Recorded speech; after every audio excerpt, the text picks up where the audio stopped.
السلام علیکم ورحمۃ اللہ وبرکاتہ۔ اعوذ باللہ من الشیطان الرجیم، بسم اللہ الرحمن الرحیم۔ شروع اللہ کے نام سے جو بڑا مہربان نہایت رحم کرنے والا ہے۔ ہم نے سورہ نبأ کے الحمدللہ 27 آیات مکمل کر لی ہیں اور آج ہم 28ویں آیت سے آگے پڑھیں گے۔ تو پچھلی آیات میں ہم نے قیامت کے دن کے بارے میں پڑھا کہ اس دن لوگوں کو کیا صلہ ہوگا، اور جو برے کام یعنی اللہ کی نافرمانی کرتے ہیں، ان کی آیات کو جھٹلاتے ہیں، اس میں کافروں کا ذکر ہے۔ وہ پہلے نبی کریم صلی اللہ علیہ وآلہ وسلم سے سوال کرتے ہیں کہ اور ساتھ ساتھ یہ بھی کہتے ہیں کہ ہم مطلب کہ یہ بھی بتایا گیا کہ اللہ تعالیٰ کی کتنی کتنی نعمتیں ہیں پچھلی آیات میں۔ اس میں غور کرنے کو ہے کہ مطلب کہ زمین آسمان، مطلب جو بنجر زمین ہے وہ بھی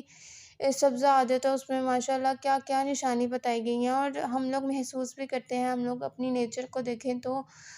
ہر چیز میں اللہ تعالیٰ کی نعمتیں، اللہ تعالیٰ کی قدرتیں ہیں، اور ساتھ ساتھ کہا کہ ایمان لاؤ ان اللہ کی آیات پر۔ لیکن وہ جو کافر تھے وہ مطلب جانتے ہوئے بھی جان بوجھ کر بات مطلب کہ ایمان نہیں لاتے تھے۔ تو خدا کی آیات پر ایمان لاؤ، کیونکہ وہ سچ بات ہے، اور سچ ہی بات ہے، قرآن میں کوئی جھوٹ نہیں ہے، نعوذ باللہ نہ کوئی غلط بات ہے۔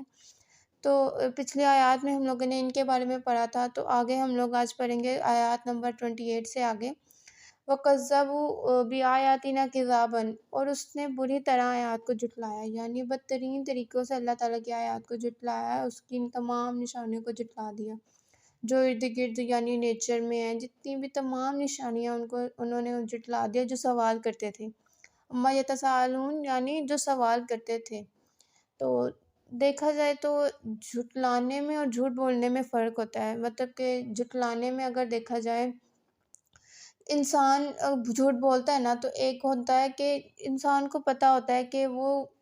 بات صحیح ہے لیکن وہ پھر بھی اس بات کو نہیں مانتا۔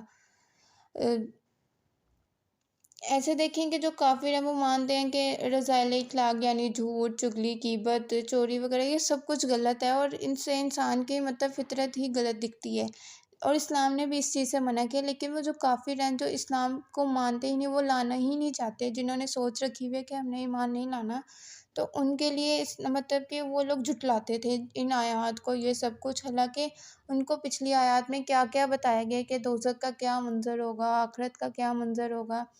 اچھا صلہ کرنے والوں کو کیا صلہ ملے گا، برا صلہ کرنے والے کو کیا ہی ملے گا۔ مطلب کہ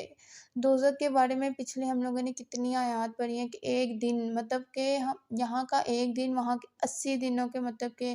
ایسا احقاف جو مطلب کہا گیا تھا، احقاف جو مطلب کہ یہاں بندہ ایک حقب کے یعنی کے لیے احقاف کے لیے جی رہا ہے۔ 80 سال ہوتے ہیں احقاف کا، مطلب کہ انسان دیکھ لے کہ کیوں پھر بھی وہ اللہ تعالیٰ کی نافرمانی میں ملوث رہتا ہے، یہ سب کچھ۔ تو وہ کذب بآیاتن کذابا، اور اس نے بری طرح آیات کو جھٹلایا، یعنی بدترین طریقوں سے اللہ کی آیات کو جھٹلایا۔ اگلی آیات کو ہم لوگ دیکھیں تو وَكُلَّ شَيْءٍ أَحْصَيْنَاهُ كِتَابًا، اور ہم نے ہر چیز کو محفوظ رکھا ہے کتاب میں۔ تو قرآن پاک میں مطلب کہ جہاں سچ ہے تو وہاں پہ یہ سب کچھ اللہ کے اللہ تعالیٰ کے الفاظ ہیں۔ مطلب کتنی ہم لوگ باقی ناولز وغیرہ دیکھنے، بکس وغیرہ دیکھنے، جن کے آتھرس کوئی اور لوگ، انسان خود ہوتا ہے، اور ہم ان سے کتنا زیادہ وہ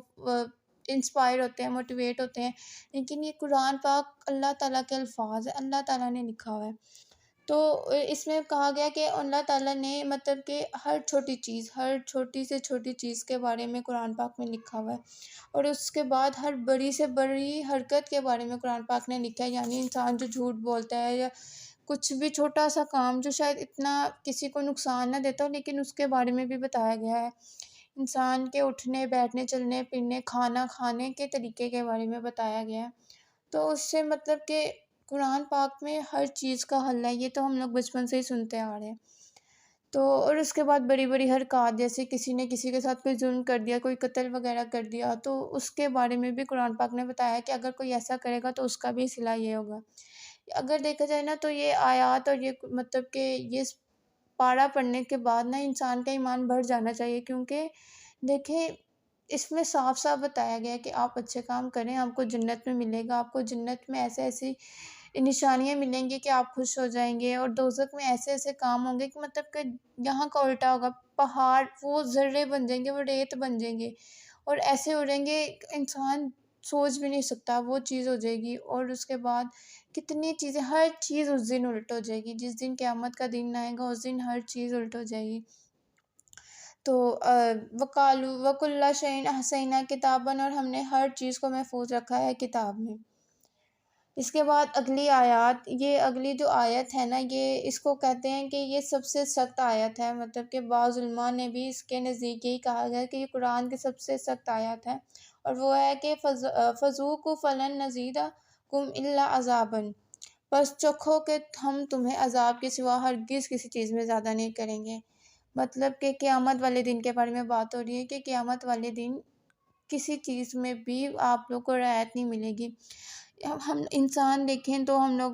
چھوٹی چھوٹی چیزیں، چھوٹی چھوٹی خواہشیں، آج فلاں یہ چیز کھانے کو دل کر رہا ہے، آج یہ کرنا ہے، آج وہ کرنے کو دل کر رہا ہے،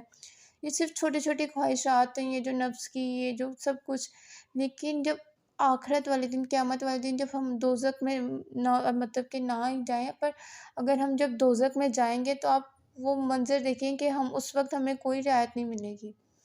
جو کہتے ہیں کہ جہنم کا جو دروغہ بھی ہوگا نا، دوزخ کا جو دروغہ، اس سے بھی اگر جہنمی یہ کہے گا کہ آگ کو تھوڑا سا بھی کم کر دو تو وہ نہیں کم کرے گا، بلکہ اس کو اور تیز کر دے گا، کیونکہ اللہ تعالیٰ نے کہا ہے بس چکھو کہ ہم تمہیں عذاب کے سوا، مطلب کہ اس دن عذاب کے علاوہ کسی چیز میں زیادہ نہیں کریں گے اللہ، کوئی چیز نہیں دے گا، کوئی سکون نہیں دے گا، کہیں تھوڑی ایک سیکنڈ کی بھی ٹھنڈک نہیں ہوگی، وہ جگہ ایسی ہے۔ اتنی آگ تیز ہوتی جائے گی لیکن وہ کم نہیں ہوگی، کسی چیز میں اضافہ نہیں ہوگا عذاب کے علاوہ۔ جہنم کا ایک دن پچھلے دن سے زیادہ خطرناک اور دردناک ہوگا، مطلب کہ اگر دیکھا جائے آج دوزخ میں یہ ٹیمپریچر رہ گیا، میکسیمم ٹیمپریچر ہے، تو اگلے دن ایکسٹریم ٹیمپریچر چلا جائے گا اور ہر روز بڑھتا رہے گا، اور پھر ہم کیوں اللہ کی نافرمانی میں اتنے ملوث ہو جاتے ہیں، اور چھوٹے چھوٹے گناہ ہم لوگ دن میں کتنے کر جاتے ہیں۔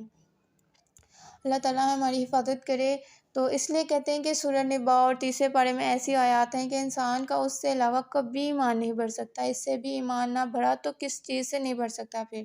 اس میں ہلا دینے والی آیات ہیں۔ اس سورت کے شروع میں سوال کر رہے تھے ہم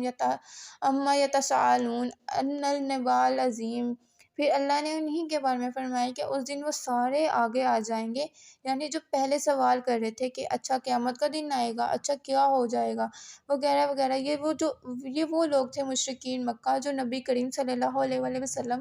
کا مذاق اڑاتے تھے کہ قیامت کا دن بھی آئے گا، اچھا ہم اٹھا لیے جائیں گے، تب ہماری ہڈیاں چورا چور ہو جائیں گی، فلاں فلاں فلاں، کتنے مذاق اڑاتے تھے۔ تو اللہ تعالیٰ نے پہلے 18 نمبر آیات میں فرمایا یوم ینفع فی الصور فتأتون افواجا، کہ جس دن سور پھونکا جائے گا یہ سارے لائن بنا کر آگے آ جائیں گے، سارے ان کے سامنے آ جائیں گے، اور اب فرماتے ہیں فذوقوا فلن نزیدکم الا عذابا، اور بس چکھو اب کسی چیز میں اضافہ نہیں ہوگا سوائے عذاب کے، کہ جو لوگ ان کے آیات کو جھٹلاتے تھے۔ اب آگے 31 آیات کے بعد ان لوگوں کا ذکر ہوگا جو نیک لوگ ہیں۔ اس 30 آیات کے بعد اللہ تعالیٰ نے اس ٹاپک کو کلوز کر دیا کہ جہنم کے لوگ کے ساتھ یہ ہوگا، یہ وہ، لیکن اب اس کے بعد ہم لوگ پڑھیں گے انشاءاللہ کہ اللہ تعالیٰ کس طرح نیک لوگوں کے اعمال کو ان کا صلہ دے گا، اور اللہ ہمیں نیک لوگوں میں شامل کرے۔ جزاک اللہ خیرہ، اپنا بہت سارا خیال رکھیے گا۔